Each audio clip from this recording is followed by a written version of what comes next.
My name is Eddie, and I'm a part of the Mechatronics pathway of CSI. For my project, I deviated from the normal outlines and decided to write a fictional novel.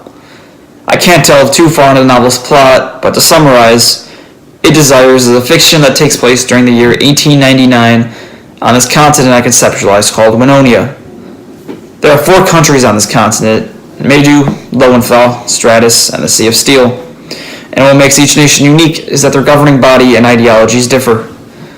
Where Medu is a democracy run by representatives from each of its respective towns, Lowenthal is a traditional blood-based monarchy, and all the while Stratus is out here doing its own thing as a theocracy.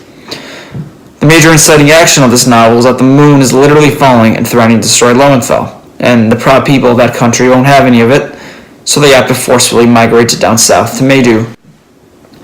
People have this tendency to believe that their opinions are always the right answers or the right way to think, and this tendency opens the door for tons of ideological and philosophical discourse that I attempt to discuss in writing with my lighthearted, whimsical characters and settings.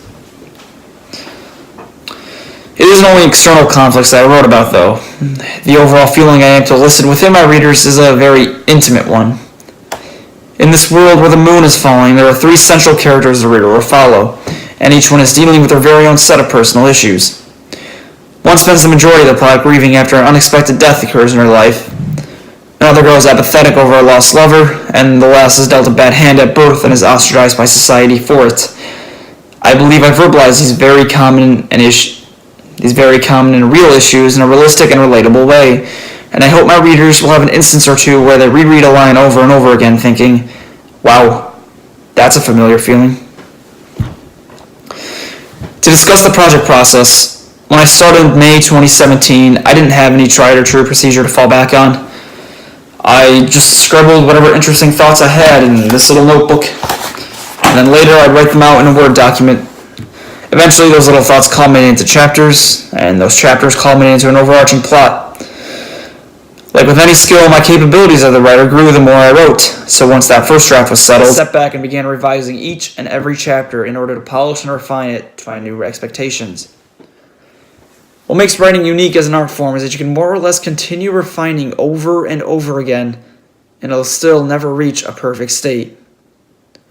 I was able to continue refining until the due date for this capstone arrived on May 6, 2019. Currently, the novel sits at 21 chapters, 262 pages, and some 80,000 words.